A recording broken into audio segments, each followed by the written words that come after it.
एक भक्त का घटना है। एक चोखादास नाम के भक्त थे महाराज जी, चोभादास नाम के।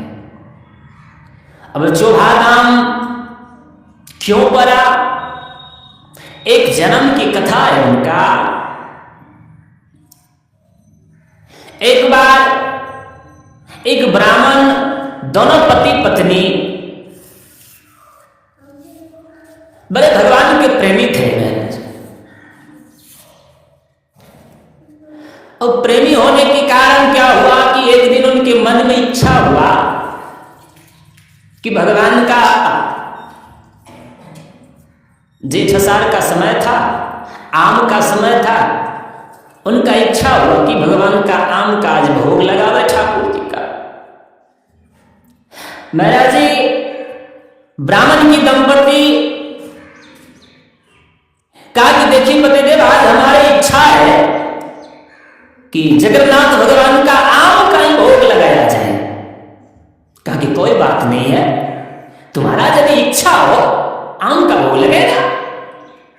लाया एक टोकरी का उसकी खरीद कर, कहा कि आज आम का ही भोग लगेगा। महाराज जी जैसे ही आम लाया और भगवान का दर्शन करने के लिए वो चले गए। रास्ते में जाते जाते जाते जाते क्या हुआ, अटूट जब विश्वास होता है ना, अटूट जब भाव जगता है महाराज जी, तो किसी न किसी भेष में भगवान न चाहते हुए भी उनका धन खा लेते हैं।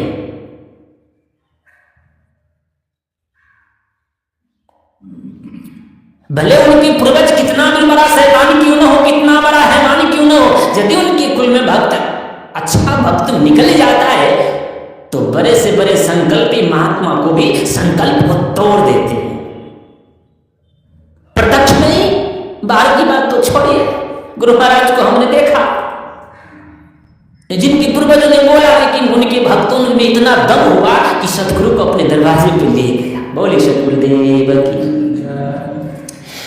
तो उसी तरह अब ये चोखादास जी, उस समय चोखादास जी का जन्म नहीं था, ब्राह्मण का ही जन्म था, उनके माता पिता का था। उनके माता पिता ब्राह्मण, दोनों पति पत्नी आम लेकर जा रहे ठाकुर जी को भोग लगाने के लिए। और जैसे ही गया रास्ते में ठाकुर जी को दया आया कि भाई ये आ ही रही है हमारे पास, पता नहीं ये पुजारी लोग हमें ये भोग लगाएंगे कि नहीं लगाएंगे। इससे पहले भगवान ने सोचा कि इनका भोग पहले ही लगाए। ऐसा भी कभी कभी होता है, जब मंदिर में जाने के बाद सारा प्रसाद भगवान को थोड़ा ही चलता है, कोई कोई प्रसाद पुजारी पहले ही बांट दे जाता है। तो भगवान ने एक भक्त का भाव है, और भाव किसी निष्कर्ष पर पहुंचता है महाराज जी। एक भक्त के समझाने का, भक्त के भाव जगाने का, भक्त के भक्ति के प्रति श्रद्धा और विश्वास बढ़ाने का, संत का हर एक उपाय से संत महात्मा सोचते रहते किसी भी प्रकार संत के प्रति श्रद्धा विश्वास बढ़े, भगवान के प्रति श्रद्धा बढ़े। तो भगवान ने सोचा कि ये ब्राह्मण दोनों पति पत्नी हमारे लिए आम ला रहा है, हम ये आम मंदिर में तो लाएगा तो हम खा नहीं पाएंगे, इससे अच्छा है कि पहले वहां जाकर हम खाएं। झट से आया, रास्ते में घेर कर एक भिक्षु का भेष बना लिया। कहा कि भाई देखो, ए मेरे माई बाप बहुत दिनों से भूखा है, 4-5 रोज हो गया भूखा, थोड़ा यदि आम हो तो खिलाया जाए। अब लगा गिरगिराने भगवान, गिरगिराते गिरगिराते अब ब्राह्मण ने कहा कि भाई देखो वहां भी जाए करेंगे, इससे अच्छा है अब ढेर सारे आम है तो कुछ आम दे दो, खा ले। अब दोनों कुछ देर विचार किया तो उनकी पत्नी ने कहा कि ठीक है, हाँ खाइए, कोई बात नहीं, जो आम बचेगा उसी को धोकर ठाकुर जी को भोग लगा देंगे, आप खाइए। बैठाया। अब वो भिक्षु के रूप में भगवान जो आए थे वो भोग लगा रहे, भोग लगाते लगाते लगाते तो पूरा आम खाते नहीं थे। क्या करते थे, जैसे चोभा पे लगाते थे उसी तरह वो चोभा आम लगाते थे। अब जैसे चोभा लगाया, आधा आम चूसा, आधा आम उसी की गुठली के अंदर ही है।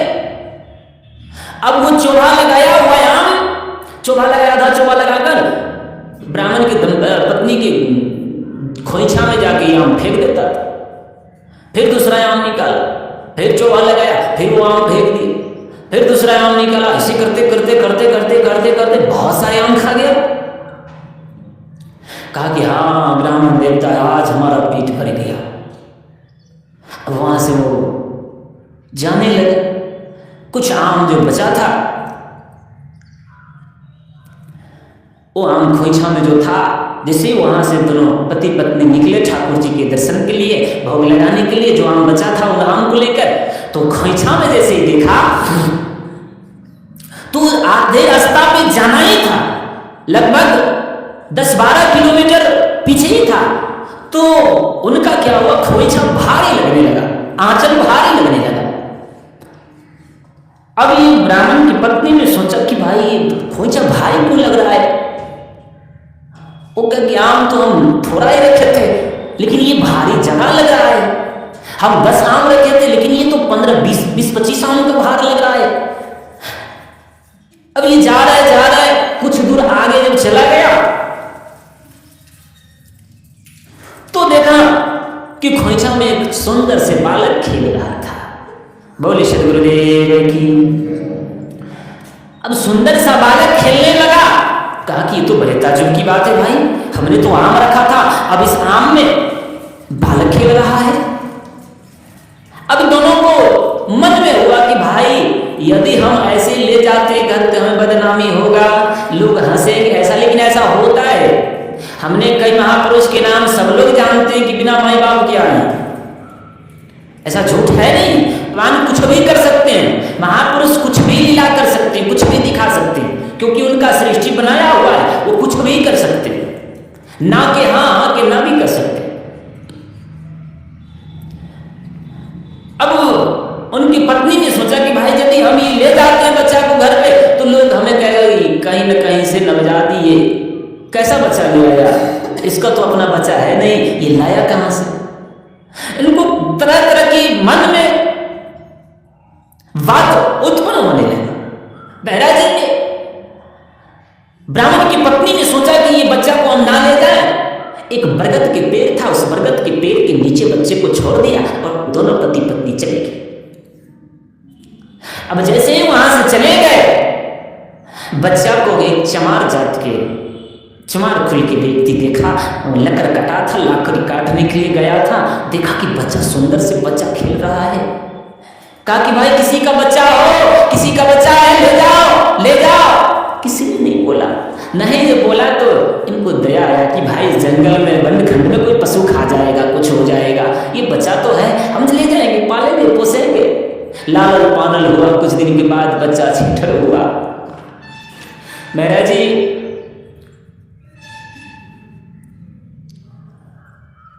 उसी दिन से उनका नाम चोखादास हो गया, चोभादास हो गया।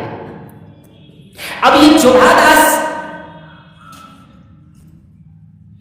चमार के यहां रहने लगा, भजन भक्ति करने लगा, धीरे धीरे धीरे धीरे सेवा टहल करने लगा। करते करते करते करते एक दिन क्या हुआ,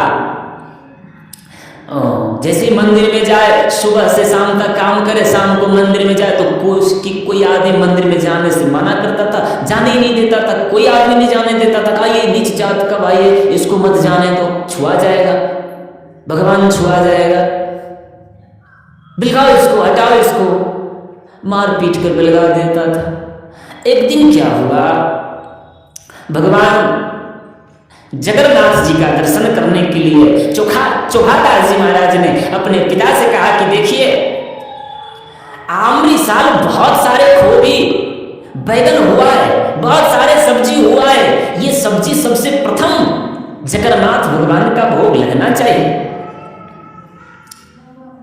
महापुरुष ने कहा है, प्रथम कुछ भी यदि हो, प्रथम अन्न कोई उपजे, गृहस्थ का ये नियम है और गृहस्थ का ये परंपरा सदियों से चलता आ रहा है। भले वो अपने परंपरा को छोड़ दे, अपने कर्म को छोड़ दे, इसमें तो कुछ कहा नहीं जा सकता, लेकिन महापुरुष का जो कथन है, खेत में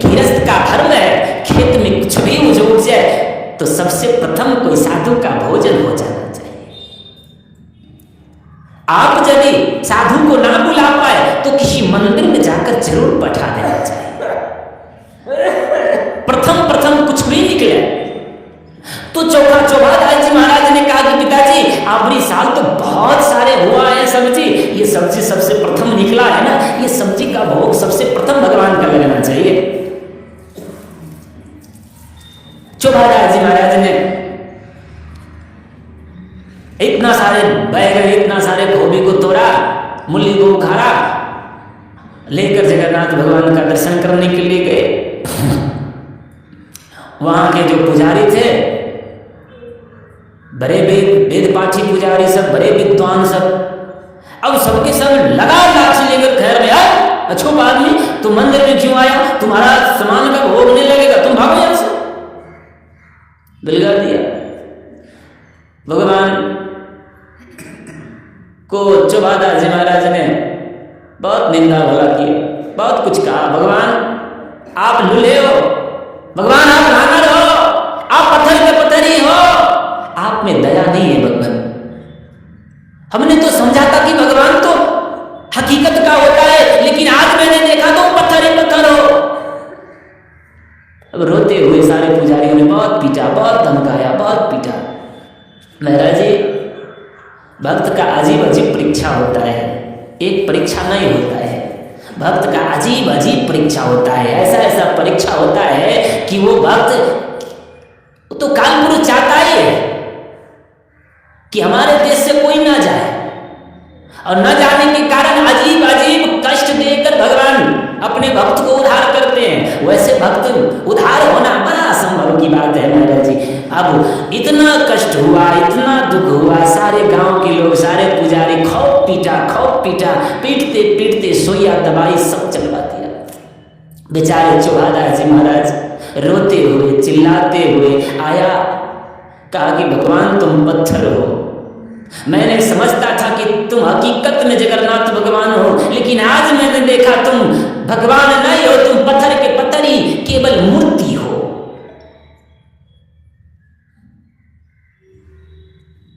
जब ये स्थिति हुआ, भगवान कुछ सहा नहीं गया। भगवान ने कहा, चौभादास जी महाराज खेत किनारे पे माथा पे हाथ लिए बैठे थे और भगवान को कुछ कह रहे थे कि प्रभु क्या यही आपको करवाना था? लोगों से मार खिलाना था? कह देते कि हम पहले ही हम न जाते मंदिर में आपके, लेकिन आप ले भी गए और आप अपने दया से वहां मार भी खिलवा दिए। क्या किया भगवान? ऐसे ही जो विचार ही कर रहा था चौभादास जी महाराज, तो भगवान ने एक साधारण भेष बनाकर उनके कांधे पे हाथ रख के कहा कि चौभादास जी क्या हुआ है? बहुत चोट लग गया है? क्या हुआ है चौभादास जी? कहा कि क्या हुआ है? मार भी खिलाते और पूछते भी हो कि क्या हुआ? पिटाई भी खिलवाए और पूछ रहे तो क्या हुआ है, क्या नहीं हुआ है, सो तो कहो। अरे इतने बड़ा पुजारी को जब बैठा रखा है तो मुझे क्यों बुलाता हुआ? इतना बड़ा महान आदमी को आपने रखा है पूजा करने के लिए, इतने बड़े वेद पाठी को रखा है, तो मुझे क्यों पिटवाई खिलाया वेद पाठियों से? कहा कि चौभादास इसीलिए तो मैंने मंदिर से बाहर आया है। कभी क्या कहा गया? उस दिन जब मुझे मार रहा था तो आप क्यों नहीं बोले? कहा कि तुम बड़े भोले हो चौभादास, उस दिन तुम्हें मार रहा था, हम देखा ही रहे थे, लेकिन क्या करे चौभादास जी, वो अभिमानी है, उनको विद्या का घमंड है, उनको पुजारी का घमंड है, उनको बल का घमंड है। उनकी नजर में हम केवल मूर्ति है चौभादास, उनकी नजर में हम केवल मूर्ति है।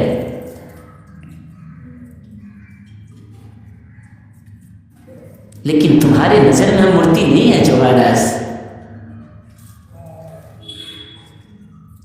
तो फिर क्यों मार खिलाया? कहा कि वो उनका दर्शन कभी नहीं होगा, अब नहीं मारेगा, तुम कल आना। चौभादास जी महाराज को एकदम फुसलापन आ लिया और ठाकुर जी चले गए। जब वो चले गए चौभादास जी के छोड़कर, अब फिर कल होकर भगवान के दर्शन करने के लिए चौभादास जी पहुंचते मंदिर। जैसे ही मंदिर में गया तो जितने भी पुजारी था सबके सब डंडा लिए। नहीं, मिस्टेक हो गया। अब ये चौभादास जी के पास जब ठाकुर जी आए तो कहा कि ठीक है चौभादास जी, अब मुझे भूख लगा है, कुछ खिलाओ। कहा कि क्या खिलाऊं, इतना सारे लेकर गया था तो पुजारियों ने खाने नहीं दिया, भोग नहीं लगाया, हमें मारपीट करके लगा दिया, उस समय तो तुम्हें बुलाया नहीं, आज तुम मांग रहे हो खाने के लिए, क्या खिलाओ तुम्हें? कहा कि कुछ भी खिलाओ भाई, कुछ भी खिलाओ, भूख लगा है। इतना सारे केरा का घौर था, पूरी पका हुआ केरा का घौर था। कहा कि कुछ भी खिलाओ चौभादास, कुछ भी खिलाओ। गया केरा को तोड़ कर लाया। कहा कि देखो जी, यहां हम नहीं खाएंगे, अरे वहां जाएंगे, हमारे साथ बहुत सारे लोग हैं ना, उनको भी खिलाएंगे और हम भी खाएंगे बैठ कर। कहा कि ठीक है, आपकी मर्जी, जहां भी खाओ आप जानो। केरा को मुठरी में बांध लिया, गमछा में बांधा, कपड़ा में बांधकर ठाकुर जी मंदिर में आए। अब जैसे ही मंदिर में आए तो क्या हुआ कि रात के पूरे मंदिर में छिलका फेंका था, पूरे मंदिर आसन से लेकर नीचे तक पूरे छिलका फेंका था। पुजारियों ने जैसे ही फाटक खोला गेट को खोला तो देखा एकदम केला ही केला छिलका फेंका हुआ, हर जगह केला का छिलका फेंका हुआ। कहा कि ये क्या हुआ, कौन आया था मंदिर में? कहा कि मुझे तो पता नहीं कौन आया था मंदिर में, गेट तो बंद था, तो फिर आया कैसे? शायद चूहा हुआ कर। अरे चूहा करेगा तो करेगा कैसे, था तो ही नहीं, केला तो था ही नहीं, तो चूहा कैसे जियान करेगा, खाएगा? एक पुजारी ने कहा कि भैया सुनिए, वो कल जो चौभादास नहीं आया था फलाने का बेटा, अरे हम लोगों ने तो उसको मार करके लगा दिया, लेकिन हमको लगता है कि वो रात की छुपके से आया है और भगवान को यहां केला खाया है, छीन छाट के चला गया है, वही ऐसा काम किया है, हम लोग ने मारा है ना, इसीलिए मंदिर में वो केला छीन कर चला गया। अब पुजारी के मन में द्वेष उत्पन्न हो गया। अब सारे जितने भी पुजारी थे महाराज जी, इतना मोटा मोटा डंडा लिए सारे के सारे पुजारी चौभादास जी के खेत में पहुंच गए। बेचारे चौभादास को तख्त मार न मारा, इतना मारा, बेचारे को उठ बैठ कुछ नहीं हो रहा, खेत में पड़ा है। कहा कि बेहुदा तुमने केला, तुमको मैंने कहा कि तुम झूठे हमारे ठाकुर जी को मत करो, तुम तो अछूत हो, नीच जाति का है, तू हमारे ठाकुर जी के यहाँ क्यों जाते हो? तुमको एक बार मैंने मना किया है, लेकिन फिर तुम क्यों गया? बहुत पीटा। पीटने के बाद महाराज जी बेचारे चौभादास जी को शरीर उठ नहीं रहा था मार से।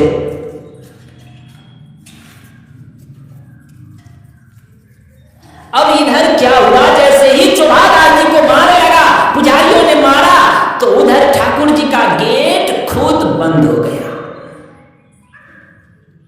ऐसा बंद हुआ, मिस्त्री पर मिस्त्री लगा है गेट को खोलने के लिए, गेट खुल ही नहीं रहा, अंदर से ताला लॉक हो गया।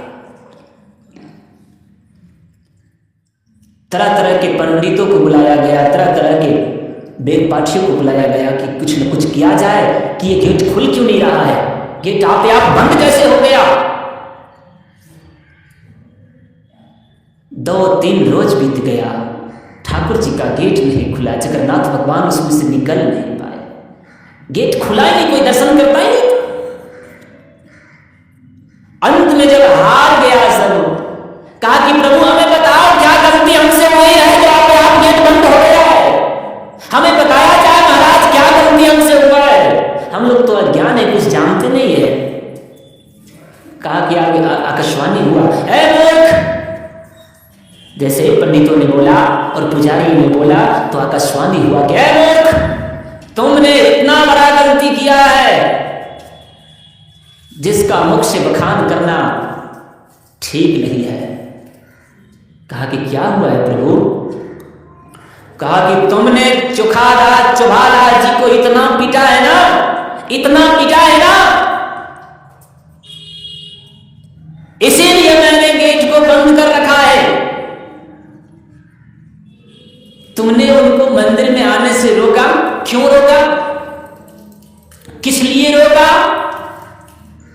जाओ, अब ये गेट सदा के लिए बंद हो गया है, कभी नहीं खुलेगा। फिर अर्जी करने लगा कि प्रभु बताया जाए कैसे होगा, क्या होगा। कहा कि ठीक है, खुल सकता है, एक ही उपाय है। कहा कि क्या है उपाय प्रभु? कहा कि जाओ, जिस तरह हमारा डोला निकाला जाता है, रंग महल से जिस तरह हमारा डोला निकाल कर पूरे गांव पूरे परगढ़ में घुमाया जाता है, नाच गाकर हमें उत्सव लाया जाता है, उसी तरह तुम चौहादास को खेत से पालकी सजाकर उनको नाच करते हुए, उनके गुणगान करते हुए मेरे पूरे परगढ़ में घुमाकर, मेरे पूरे गांव में घुमाकर मेरे मंदिर में लाओगे। वो जैसे ही वो अपना चरण रखेंगे तो मेरा गेट स्वतः खुल जाएगा। बोलिए श्री गुरुदेव की। महाराज जी, सारे पंडित का मुंह नीचा हो गया। कहा कि हमने इतना दिन इतना सेवा किया लेकिन कुछ भी नहीं किया, एक मन में कचरा भरा के भरा ही रह गया। अरे ईश्वर का संतान सब है, इसमें छुआछूत क्या है? हम सब परमात्मा के संतान है, ना कोई बड़ा ना कोई छोटा। ईश्वर की नजर में हम सम्मान है, एक है, एक ईश्वर, एक पिता के संतान है, तो फिर बड़ा और छोटा, ऊंचा नीचा कैसे हो सकते? वही हुआ, पुजारियों ने जितने भी पुजारी मारे थे कि सारे पुजारी एक सुंदर से पालकी बनवाया और पालकी को इतना सजवाया, मेरे माई बाप, इतना सजवाया, सजवा कर ठाकुर जी को मंदिर से डोला को निकाला और चौहादास जी को उस डोला में बैठाया, पूरे गांव में घुमाया, ढोल पिपी बजा बजा कर गाते हुए, उनके गुणगान को गाते हुए पूरे नगर में परिक्रमा कराकर, पूरे नगर में दर्शन कराते हुए चौहादास जी महाराज को ठाकुर जी के मंदिर में लाए। और जैसे ही जगन्नाथ भगवान का दर्शन हुआ, जैसे ही अपना चरण रखे, जैसे ही कहा कि प्रभु, जैसे ही तहती हाथ जैसे ही गेट पे डाला तो फट से दोनों पाला दोनों बगल हो गया, खुल गया, दर्शन हो गया। बोले सदगुरुदेव की जय। ये कहानी का तात्पर्य यह है मेरे माई बाप, श्रद्धा और विश्वास होना चाहिए। कहीं भी विश्वास और श्रद्धा होता है तो ईश्वर जल्दी मिलता है। ईश्वर से मिलने के लिए प्रेम बड़ी जरूरत है। बोले सदगुरुदेव।